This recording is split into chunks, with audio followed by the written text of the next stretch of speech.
Hello दोस्तों, स्वागत है आप सभी लोगों का राजस्थान एकेडमी पर। मैं प्रवीण सिंह आप सभी लोगों के साथ में इस वीडियो में बात करने वाला हूं लैब असिस्टेंट यानी प्रयोगशाला सहायक के अंदर फिजिक्स का जो एक टॉपिक चल रहा था हमारा इलेक्ट्रोस्टैटिक्स यानी कि स्थिर वैद्युतिकी। और स्थिर वैद्युतिकी के अंदर हम बात कर चुके थे कूलम के नियम की। और कूलम का नियम क्या कहता है कि दो स्थिर बिंदु आवेशों के मध्य लगने वाला बल उन दोनों के गुणनफल तथा उनके मध्य की दूरी के वर्ग के व्युत्क्रमानुपाती होता है। और जिसके लिए मैंने आपको एक फॉर्मूला तो यहाँ बता दिया था। कौन सा दोस्तों? ये देखिए, पहले मैंने आपको नियम लिखवा दिया था, फिर मैंने फॉर्मूला बताया था F इक्वल टू के Q1 Q2 upon are square, जहाँ पर K की वैल्यू 1/4 पाई एप्सिलॉन नॉट थी। फिर मैंने आपको बताया था एप्सिलॉन नॉट जो है वो क्या है, हवा की विद्युतशीलता थी या निर्वात की विद्युतशीलता थी। और K का मान जो आता है वो आता है 9 × 10⁹ न्यूटन मीटर स्क्वायर पर कूलम स्क्वायर।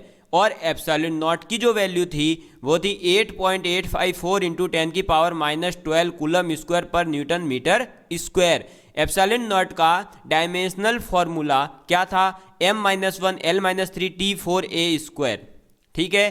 फिर मैंने आपको बताया था कि अगर जो है मीडियम दूसरा हो यानी कि निर्वात या हवा के अलावा कोई और मीडियम हो, जैसे ऑक्सीजन, अभ्रक या फिर आप जो है पानी भर दें, इस प्रकार से ऐसे मीडियम में अगर बात की जाए तो हम क्या करेंगे, तो ऐसे मीडियम में आपके लिए फॉर्मूला हो जाता है 1/4 पाई एप्सिलॉन। और एप्सिलॉन जो है वो है माध्यम की विद्युतशीलता।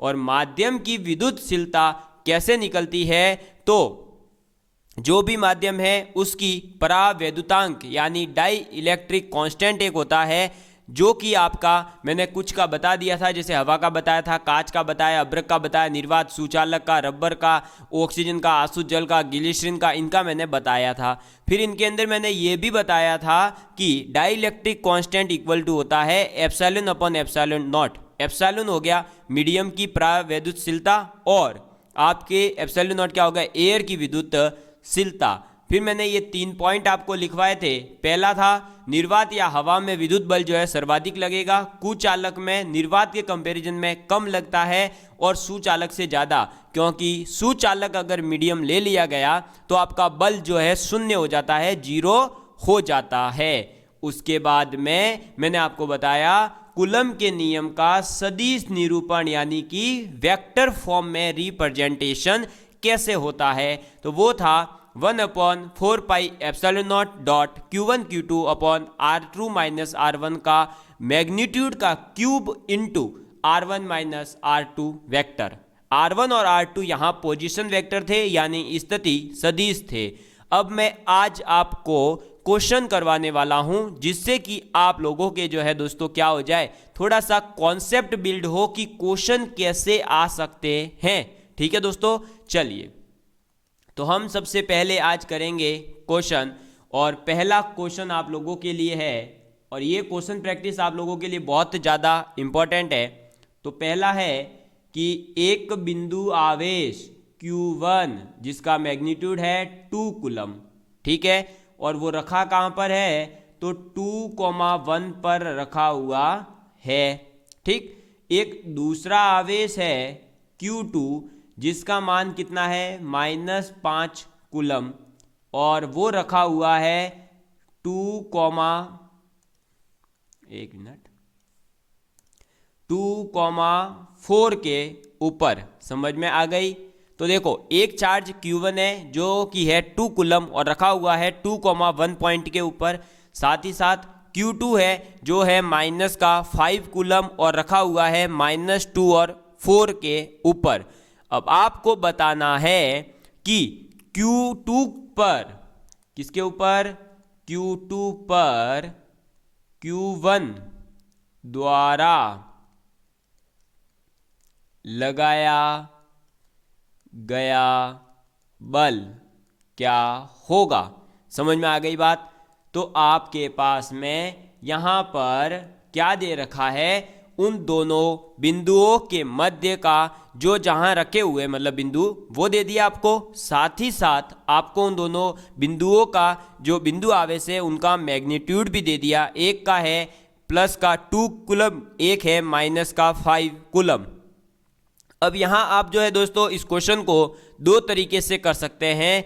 एक है आपकी वेक्टर फॉर्म और एक है आपकी क्या दोस्तों, एक तो हो गई वेक्टर फॉर्म और दूसरी जो फॉर्म है वो है आप ये कर सकते हैं कि इन 2,1 और -2,4 के बीच में डिस्टेंस फॉर्मूला लगाएं और उससे डिस्टेंस निकाल लें, फिर F = K Q1 Q2 अपन R² करें, तब भी आपका आंसर आ जाएगा। तो मैं आपको इस क्वेश्चन को वेक्टर फॉर्म के माध्यम से बताना चाहता हूं ताकि आपका वेक्टर फॉर्म क्लियर हो जाए, फिर वो भी बता दूंगा।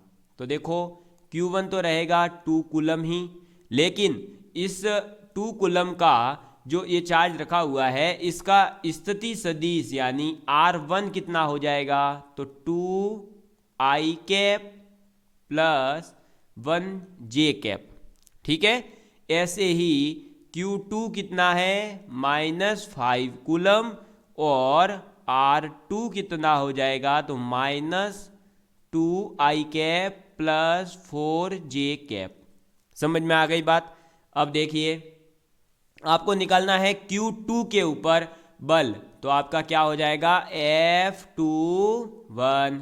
समझ में आ गई बात, F21। और ये क्या हो जाएगा K magnitude of Q1 magnitude of Q2 upon में क्या हो जाएगा, अरे क्या हो जाएगा जल्दी बोलो, फॉर्मूला कल क्या लिखवाया है देख लो, देख लो क्या लिखवाया है, 1/4 pi epsilon not Q1 Q2 upon R2 minus R1 का cube into R1 minus R2। तो ये लगाओ ना भाई, तो लगाओ, देखो क्या था, अरे भाई क्या था वापस बोलो, देख लो, देखो R2 माइनस R1, तो करो इधर R2 माइनस R1 का क्यूब और मल्टीप्लाई किससे करना है, तो R2 vector minus R1 vector, ये वेक्टर है ये भी वेक्टर है। समझ में आ गई बात, कर दो। तो फिर K की वैल्यू तो कितनी है, अरे 9 इंटू 10⁻⁹, क्योंकि कोई भी बोला ही नहीं है कि मीडियम कौन सा है, तो आप निर्वात ही लेंगे। ठीक,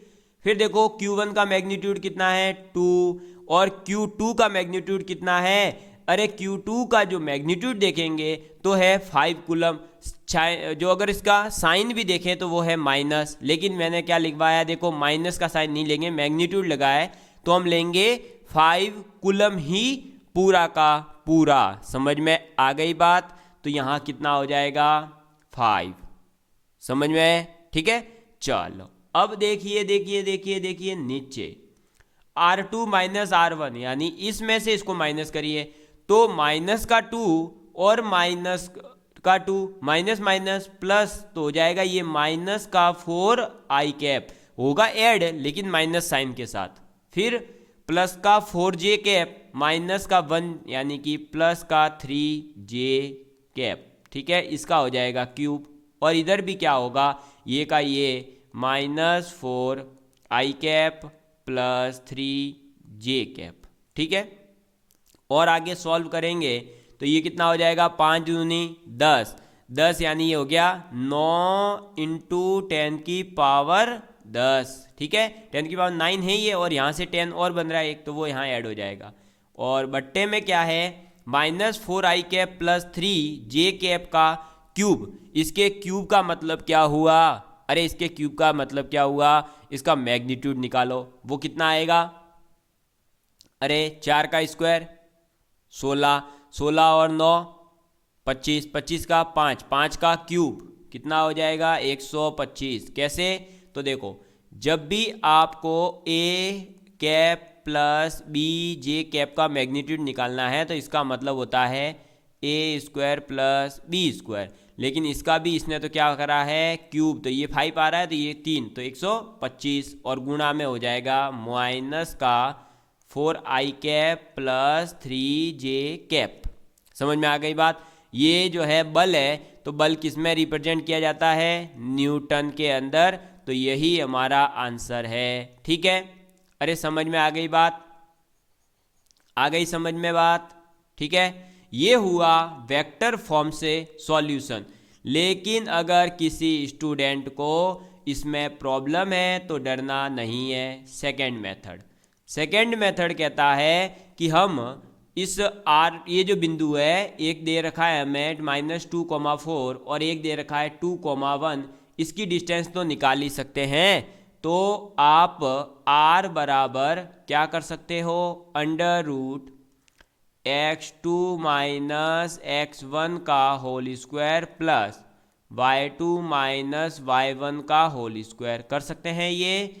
जी हाँ दोस्तों, तो ये करेंगे हम। क्या हो जाएगा, -2 यानी ये 4 बन रहा है और 4 का स्क्वायर 16 प्लस 4 - 1 3 का स्क्वायर 9। ये कितना हो गया, अरे ये कितना हो गया, √25। ये कितना आ गया, 5 आ गया।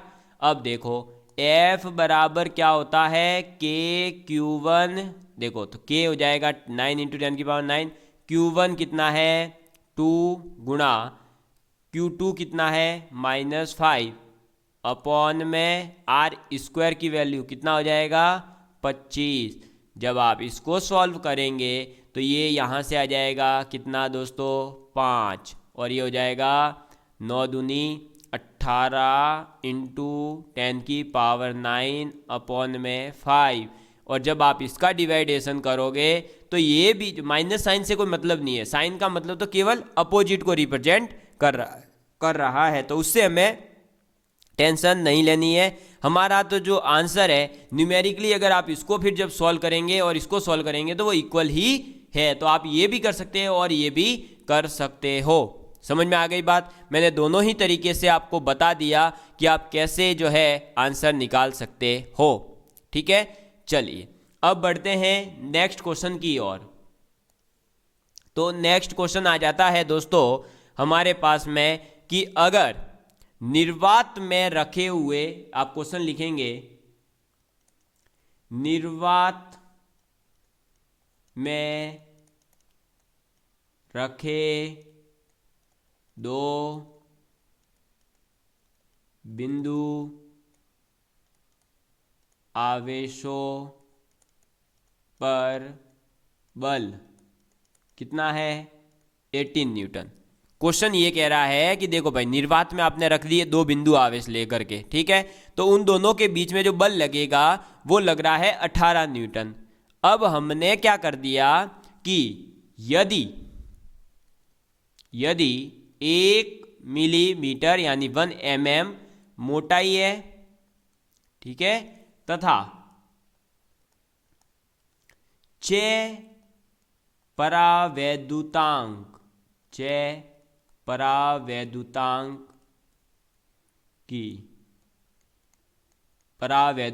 की एक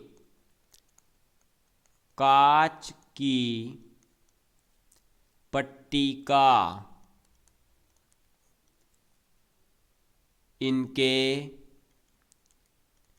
मध्य रखें तो बल का मान।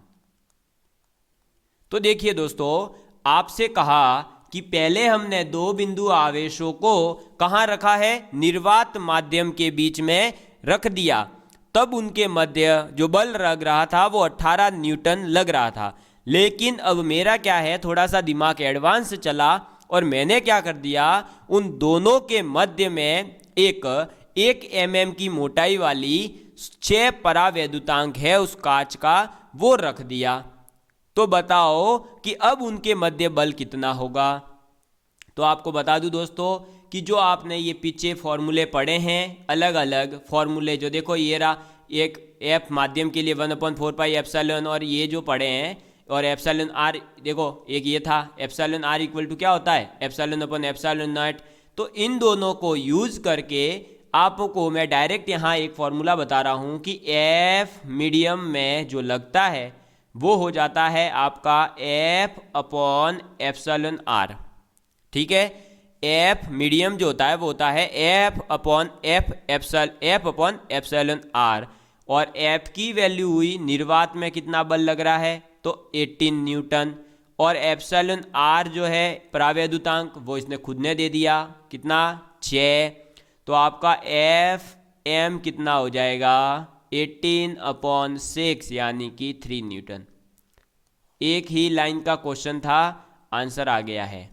ठीक है, तो ऐसा क्वेश्चन पूछा जाए तो आप वहां जो है ले करके बैठ करके पूरा अलग अलग अलग अलग अलग बच्चों की तरह निकालने मत बैठना कि पहले मीडियम में, पहले निर्वात में इतना है तो वहां से मैं एफ बराबर के Q1 Q2 upon are square, फिर दूसरे बारे में मैं निकाल रहा हूं, ऐसे नहीं। केवल ये याद रखना आप, तो एफ मीडियम इक्वल टू होता है एफ अपॉन एप्सिलॉन आर। समझ में आ गई बात। एप्सिलॉन आर किसको रिप्रेजेंट करता है, परावैद्युतांक को। वो क्वेश्चन में या तो दे रखा होगा या उससे हिंट कुछ न कुछ ऐसी दे रखी होगी जिससे कि आप उसको निकाल सकें और आपका आंसर आ जाएगा। समझ में आ गई बात। और अगर समझ में आ गई है बात तो वीडियो को लाइक एंड शेयर करना बिल्कुल भी मत भूलना। और आपको ये 2 क्वेश्चन कैसे लगे, अगर मजा आया है तो प्लीज से प्लीज लाइक करिएगा। ठीक है, चलिए अब मैं आपको एक और क्वेश्चन करवाता हूं जो बहुत ही बेहतरीन क्वेश्चन है और नीट के अंदर पूछा गया है। आपको क्या कहा कि 2 छोटे बिंदुवत गोले जिन दोनों का द्रव्यमान था 200 ग्राम, तो मैं यहां लिख रहा हूं डायरेक्ट द्रव्यमान m1 इक्वल टू, एक मिनट देखिए क्वेश्चन आप सुन लेना, पूरा लिखने की जरूरत नहीं है। कल से जब हमारा मॉडल पेपर होगा उसमें तो हम पहले से क्वेश्चन ले आते हैं। ठीक है, देखो 2 बिंदुवत आवेश हैं m1 और m2 जिनका द्रव्यमान आपको दे दिया 200 ग्राम। समझ में आ गई बात। अब इन दोनों को एक उभयनिष्ठ बिंदु पर जो है जोड़ दिया है, लेकिन उन बिंदुओं को जब जोड़ा गया है तो दोनों के दोनों कुचालक धागे से जोड़े गए हैं। अब जिसकी प्रत्येक की जो लंबाई है वो 40 सेंटीमीटर है। कह सकते हैं हम ये कि इसका डायग्राम इस टाइप से है कुछ, ये उभयनिष्ठ बिंदु मान लो, तो एक यहाँ ये एक आवेश हो गया, एक ये आवेश हो गया। ये जो लेंथ है ये कितनी है 40 सेंटीमीटर, ये कितनी है 40 सेंटीमीटर। ठीक है, अब देखो लटकाए गए दोनों गोले समान आवेशित हैं तथा साम्य अवस्था में इनके बीच दूरी 4 सेंटीमीटर पाई जाती है। ये कह रहा है दोनों के दोनों का जो मैग्नीट्यूड है वो क्या है, समान आवेशित है। तो मान लो ये Q1 है, ये Q2 है, दोनों के दोनों इक्वल है। एक चीज़ यहाँ से हमें ये पता चल चुकी है। ठीक है, और इन दोनों के बीच में जब ये साम्य अवस्था में थे तब जो डिस्टेंस थी वो कितनी थी 4 सेंटीमीटर, ये D हो गया। अब ये पूछ रहा है तो प्रत्येक गोले पर जो आवेश है यानी ये जो Q1 और Q2 है उसका मान क्या होगा। समझ में आ गई बात, क्वेश्चन समझ में आ गया है। ठीक है, अब देखिए अगर ऐसा डायग्राम बन रहा है तो आप लोग जानते हैं कि ये जो धागा है दोनों तरफ, ये धागा इसकी और एक टेंशन उत्पन्न करेगा। टेंशन, और टेंशन का मतलब क्या है, अरे भाई टेंशन मतलब वो वाला आपका टेंशन नहीं, तनाव, यानी कि इसमें खिंचाव आएगा ना कुछ डोरी में, बल लगाएगा और यहाँ दोनों के बीच में कुछ न कुछ एंगल होगा। ठीक है, और ये जो एंगल होगा वही तो अगर मैं ऐसे एक एक्सिस बना दूँ दोनों के लिए तो आएगा। तो यहाँ अगर थीटा है तो यहाँ भी थीटा होगा, यहाँ थीटा है तो यहाँ भी थीटा होगा। समझ में आ गई बात। और दोनों के दोनों समान आवेशित हैं तो क्या करेंगे, एक दूसरे को रिपेल करेंगे, यानी एक इधर जाएगा F बल से, दूसरा इधर जाएगा F बल से। नीचे हमेशा ग्रेविटेशन बल यानी गुरुत्व बल तो लगेगा ही लगेगा, तो नीचे क्या लग रहा है mg, इधर भी क्या लग रहा है mg। समझ में आ गई बात। इधर क्या था टेंशन, इस टेंशन का यानी तनाव का हम जो है एक कंपोनेंट ले लेंगे और वो कंपोनेंट थीटा के रेस्पेक्ट में आ रहा है तो यहाँ बन जाएगा t cos थीटा, और इधर जो आएगा कंपोनेंट वो आएगा t sin थीटा। ठीक है, इधर क्या आ जाएगा t cos थीटा और इधर कंपोनेंट आ जाएगा t sin थीटा। समझ में आ गई बात। टी दोनों में सेम ही होगा, क्यों? क्योंकि लेंथ भी इक्वल है, साथ ही साथ दोनों का द्रव्यमान सेम है, दोनों का आवेश सेम है। तो आपका जो है क्या हो जाएगा दोस्तों, एक मिनट, अब देखो मैं जो है पहले इसको बड़ा करना चाहता हूँ ना, तो मैं इसको मिटा देता हूँ, हमें पता है, ठीक है क्वेश्चन, तो मैं इसको बड़ा करता हूँ तो आपको और भी अच्छी फीलिंग आ जाएगी। समझ में आ रही है बात? ये देखो, एक मिनट रुकना, लो भाई, अब देखो यार डायग्राम, मजा आ रहा है कि नहीं? अरे डायग्राम जोरदार दिख रहा है ना, देखो देखो आराम से देखो, देखो क्या कह रहा है। दो बिंदु आवेश है जिनका द्रव्यमान 200 ग्राम है और एक उभयनिष्ठ बिंदु के ऊपर एक कुचालक धागे के द्वारा जोड़ दिए गए। तो जोड़ दिया हमने दोनों को। अब जोड़ने के बाद में उन दोनों की जो लेंथ है, लंबाई है, मतलब जो धागा लगा उसकी, तो वो है 40 मीटर और इन दोनों के बीच जो दूरी है वो है 4 सेंटीमीटर। ठीक है, और वैसे कितनी डिस्टेंस है, लेंथ कितनी है, लंबाई कितनी है उस रस्सी की, 40 सेंटीमीटर। दोनों गोलों के ऊपर आवेश जो है वो समान है और जब ये साम्य अवस्था में थे तब इनके ऊपर 4 सेंटीमीटर की दूरी थी। अगर ये साम्य अवस्था में है, इसका मतलब क्या हुआ, दोनों के दोनों ने एक दूसरे के बल को क्या कर दिया है, समाप्त कर दिया है। इफेक्ट जो हो रहा था एक दूसरे के ऊपर वो समाप्त हो गया है।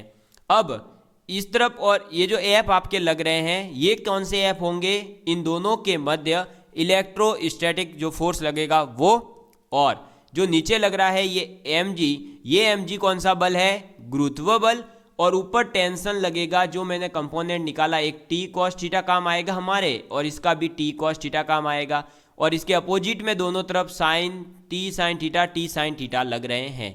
अल्टीमेटली अगर हम एक ऑब्जेक्ट को यहाँ बना दें तो वो ऑब्जेक्ट कैसा दिखेगा, तो देखिए ये मान लो ऑब्जेक्ट है, इसके ऊपर लग रहा होगा क्या, टी कॉस थीटा, इधर लग रहा होगा एफ, कौन सा, इलेक्ट्रोस्टैटिक, और नीचे लग रहा है mg, और इस तरफ लगेगा क्या, टी साइन थीटा।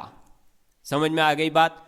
तो ये था हमारा क्या, आवेश एक, जिसके ऊपर ये इतने बल लग रहे हैं। इसका मतलब क्या हुआ, अगर ये साम्य अवस्था में है तो टी कॉस थीटा mg के बराबर हो गया है और ये एफ टी साइन थीटा के बराबर हो गया है। ठीक है, चलिए तो अब हम इसको छोटा करते हैं और करते हैं आगे की बातें। ये हमने सीख लिया है, ठीक है। तो अब देखिए हमें ये पता चल गया कि टी साइन थीटा बराबर है एफ के, और एक हो जाएगा टी कॉस थीटा बराबर एम जी के। ठीक, अब देखिए इन दोनों इक्वेशंस को हमें सॉल्व करना है। अगर हम इन दोनों को डिवाइड कर दें, फर्स्ट और सेकंड को हम डिवाइड कर दें तो क्या हो जाएगा, तो देखो टी से टी कट जाएगा और ये बन जाएगा टेन थीटा बराबर में क्या बन जाएगा दोस्तों, अरे टेन थीटा बराबर क्या बन जाएगा, एफ अपॉन एम जी। और एफ की वैल्यू आपको पता है क्या होगी, अरे एफ की वैल्यू क्या होगी, तो एफ की वैल्यू होगी के Q1 Q2 upon are square. तो के आएगा ही आएगा, Q1 और Q2 तो इक्वल है बोला था, तो Q स्क्वायर, डी कितना है 4 यानी डी स्क्वायर। ये वैल्यू आप यहाँ पुट करेंगे तो ये बन जाएगा क्या दोस्तों हमारा, अरे एफ की जगह हो जाएगा k q square upon m g d square. समझ में आ गई बात? ठीक है, अब डी की वैल्यू कितनी है 4 हमारे पास में है, ठीक है। और टेन थीटा क्या होगा दोस्तों, तो हमें थीटा निकालना है। अब टेन थीटा के लिए आप लोग जानते हो कि दोस्तों ये जो थीटा बनेगा ये बहुत छोटा बनेगा, ऐसा नहीं है बहुत बड़ा कोई थीटा बन जाएगा 200-400 एंगल का, नहीं, ये बहुत ही छोटा होगा। और आपका मैथ्स के अंदर एक प्रॉपर्टी होता है, वो मैं आपको लिखवा देता हूं क्या, तो टेन थीटा जो है वो लगभग इक्वल हो जाता है साइन थीटा के, जब थीटा बहुत ही छोटा हो। ठीक, और साइन थीटा बराबर क्या होता है, अरे क्या होता है, लंब बट्टे कर्ण। अब इसमें देखो कर्ण क्या है, एल। और लंब क्या है, ये d/2, लेकिन ट्रायंगल इतना ही तो काम आएगा। समझ में आई बात, इतना सा ट्रायंगल जो है काम आएगा, इसलिए d/2।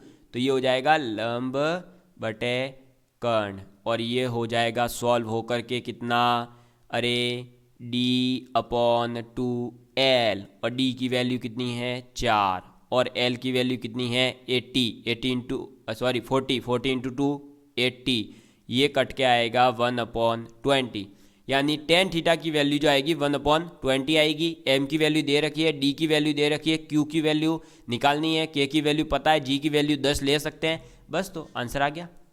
अब क्या करेंगे, अरे अब कुछ भी नहीं करना है, देखो tan थीटा बराबर कितना है, इसको मैं थोड़ा सा इधर खिसका देता हूँ। देखिए इधर करते हैं इसको पार्टीशन, तो हमें और अच्छे से क्लियर रहेगा। tan थीटा कितना होता है 1/20 इक्वल टू में क्या हो जाएगा, k की वैल्यू है 9 इंटू 10⁹, q² की वैल्यू हमें निकालनी है, अपॉन m कितना है 200 ग्राम। ठीक है, 200 ग्राम को आप जो है किलोग्राम में बदलेंगे, क्योंकि हमें आंसर देना है अगर कूलम में तो हमें इनको बदलना ही होगा। तो देखिए अगर हम 200 ग्राम को किलोग्राम में बदलेंगे तो 1000 का भाग देंगे, यानी वो आएगा 0.2। ठीक है, इंटू जी की वैल्यू हम 10 ले सकते हैं, वैसे 9.8 होती है लेकिन हम 10 ही लेकर चलेंगे, गुणा d², d की वैल्यू कितनी है 4 का स्क्वायर 16 सेंटीमीटर स्क्वायर है, यानी 16 में 100 का स्क्वायर, यानी कि 10⁴। ठीक, ये बन गया। यहाँ से जब हम इसको सॉल्व करेंगे तो q² इक्वल टू में जो आएगा दोस्तों वो क्या आ जाएगा, ये पूरा का पूरा ऊपर चला जाएगा, और 0.2 का मतलब देखो 0.2 इंटू 20 बन गया 2 इंटू 16 इंटू 10⁻⁴, ये चला गया है ऊपर, और बट्टे में आ जाएगा क्या दोस्तों 9 इंटू 10⁹ इंटू 20। ठीक है, अब इसको भी काटा पीटी मचाएंगे तो देखिए आपका 2 से ये कटेगा 10 टाइम्स, ये बन गया 10⁻10, और ये हो गया 16/9 गुणा 10⁻⁴, और ये है 10⁻10, तो ये भी चला जाएगा ऊपर, तो ये बन जाएगा 10⁻⁻10। ठीक है, सॉरी 10⁻⁻14, क्योंकि नीचे ही 10 तो है, ऊपर जाएगा तो ये लो। अब ये है q² की वैल्यू, तो q की वैल्यू क्या हो जाएगी, इसके ऊपर अंडर रूट लग जाएगा, यानी 4/3 गुणा 10⁻⁷ कूलम आंसर। समझ में आ गई बात। तो ये थे 3 क्वेश्चन ऐसे दोस्तों जो आप लोगों का जो है दिमाग एकदम से फ्यूज कर सकते हैं। ऐसे क्वेश्चंस आपके एग्जाम में आते हैं और आएंगे। अगर आपको तैयारी अच्छे से करनी है तो आपका सिलेक्शन चाहिए, तो आपको ये क्वेश्चन सॉल्व करने आने चाहिए। मैंने आपको ये क्वेश्चंस बता दिए हैं, अब आपका फर्ज बनता है कि इन क्वेश्चन को आप जो है प्रैक्टिस में लाएं। जिसको एक बार में समझ में नहीं आया है, इसको 2-3 बार वीडियो को देखें, तब अच्छे से और क्लियर हो जाएगा। फिर भी कोई डाउट रहता है तो प्लीज़ कमेंट करके मुझसे पूछ सकते हैं, या फिर आप हमारे जो स्क्रॉल में व्हाट्सएप नंबर चल रहे हैं वहाँ कांटेक्ट करिए, आपको पूरी की पूरी सुविधाएं दी जाएगी। ठीक है, और आगे अब जो है आप लोग कौन सा टॉपिक चाहते हैं मॉडल पेपर में वो बताइएगा, क्योंकि हम रोटेशनल के 10 क्वेश्चन कर चुके हैं, लेकिन अभी और आएंगे। लेकिन हम 2-2 टॉपिक अब साथ में सोच रहे हैं कि 2-2 टॉपिक की क्लासेस साथ में चले। तो आपका जो भी राय हो प्लीज़ कमेंट करके ज़रूर बताइएगा। थैंक यू दोस्तों, आप इसी तरह अपना सपोर्ट बनाए रखिए। हम आप लोगों के लिए इसी तरह जो है धुआंधार क्लासेस चलाते रहेंगे। जय हिंद, जय भारत।